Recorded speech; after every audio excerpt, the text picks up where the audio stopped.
नमस्कार मित्रांनो, math tutorial चॅनलमध्ये आपल्या सगळ्यांचं स्वागत. आज आपण विशालकोन त्रिकोणामध्ये पायथागोरस प्रमेयाचं कशा पद्धतीने उपयोग केलं जातं त्याविषयी बघणार आहोत. तर या ठिकाणी एक उदाहरण दिलेलं आहे. त्रिकोण ABC मध्ये कोन C हा विशालकोन आहे, रेख AD लंब BC.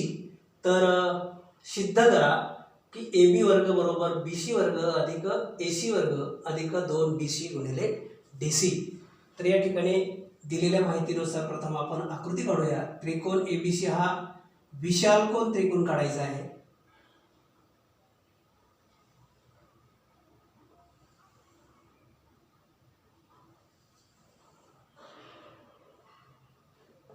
समजा हा ABC विशालकोन त्रिकोण घेतला, याच्यामध्ये कोन C हा विशालकोन दाखवायचा आहे. मग आता कोन C जर विशालकोन दाखवायचा असेल तर आकृती बरोबर आहे का? तर नाही, त्याचे शिरोबिंदूंना नावं आपले चुकली. मग काय केलं पाहिजे? C बिंदू जर आपल्याला विशालकोन दाखवायचा असेल तर C इथे लिहिणं गरजेचं आहे. आपण ही नावं अशी देऊया, A, B आणि C. ठीक आहे. तर कोन C हा विशालकोन आहे.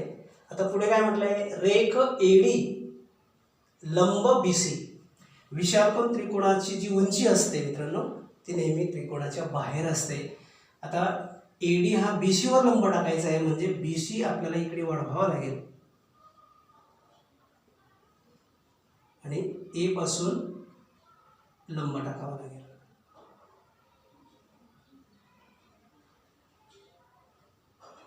समजा याला आपण D नाव देऊ. अशा पद्धतीने हा त्रिकोण तयार झाला. आता आपल्याला सिद्ध करायचं आहे AB वर्ग बरोबर BC वर्ग अधिक AC वर्ग अधिक 2BC गुणिले DC. प्रथम आपण काय करूया? ADB या काटकोन त्रिकोणामध्ये पायथागोरसचं प्रमेय वापरूया. त्रिकोण ADB मध्ये पायथागोरस प्रमेयानुसार तर काय मिळू शकेल आपल्याला? AB वर्ग बरोबर DB वर्ग अधिक AD वर्ग. त्याला समीकरण 1 म्हणूया. तसंच दुसरा एक काटकोन त्रिकोण आपल्याला या ठिकाणी दिसतोय, ADC.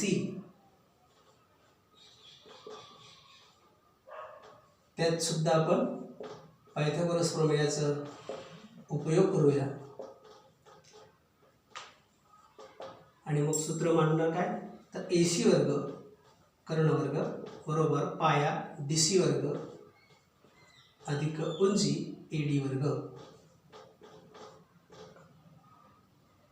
याच्यावरून समजा आपण AD ची किंमत काढायची ठरवली तर हा DC इकडे येताना वजा होईल, म्हणजे मिळेल पुढे आपल्याला AD वर्ग बरोबर AC वर्ग वजा DC वर्ग.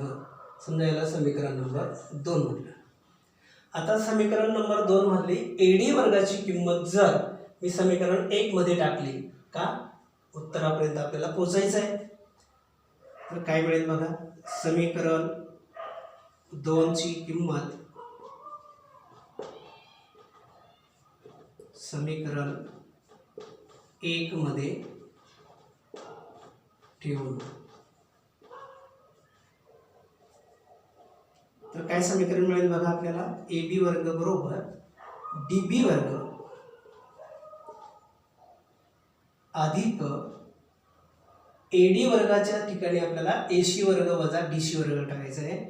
AC वर्ग वजा DC वर्ग. परंतु DB हे अंतर जर आपण आकृतीमध्ये पाहिलं तर ते कसं मिळालं आहे?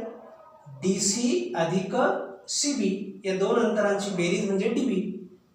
मग DB बरोबर DC अधिक CB. आणि मग इथे DB ची किंमत जर आपण DC अधिक CB टाकली तर आपल्याला उत्तरापर्यंत सहज पोहोचता येईल. बघूया. DC अधिक CB कंसाचा वर्ग अधिक AC वर्ग वजा BC वर्ग. आता इथे सुद्धा या कंसाचा वर्गाचा विस्तार करायचा आहे. समजा हा A आहे, हा B आहे. A अधिक B कंसाचा वर्ग, याचा विस्तार काय येतो? तर A वर्ग अधिक 2AB अधिक B वर्ग. तर त्या पद्धतीने याचा विस्तार मांडूया. AB वर्ग बरोबर DC वर्ग, पहिल्या पदाचा वर्ग, अधिक दोन्ही पदांचा गुणाकार त्याची दुप्पट DC गुणिले CB अधिक दुसऱ्या पदाचा वर्ग CB वर्ग, आणि पुढे अधिक AC वर्ग वजा DC वर्ग. पुन्हा इथे आपल्याला दिसेल हा DC वर्ग आणि हा DC वर्ग दोन्ही विरुद्ध दिसत आहे. याला अधिक चिन्ह आहे, याला वजा चिन्ह आहे, म्हणजे हे लोप पावतील. आणि मग राहील काय खाली? तर AB वर्ग बरोबर AC वर्ग किंवा CB वर्ग म्हणूया. CB ऐवजी आपण BC लिहिला तरी चालणार आहे, नाही का? अधिक AC वर्ग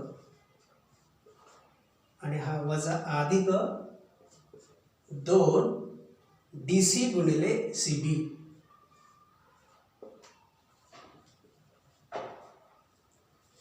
बघा मग आता उत्तरापर्यंत पोहोचलो का आपण? AB वर्ग बरोबर BC वर्ग अधिक AC वर्ग अधिक 2 BC म्हणजे CB गुणिले DC. ठीक आहे. तर अशा पद्धतीने आपण जे काही आपल्याला सिद्ध करायचं होतं तिथपर्यंत आपण पोहोचलो आहोत. जर तुम्हाला हा व्हिडिओ आवडला असेल तर सबस्क्राईब करा आणि बेल आयकॉनला क्लिक करण्यास विसरू नका, जेणेकरून पुढच्या नोटिफिकेशन तुम्हाला निश्चितच मिळतील. धन्यवाद.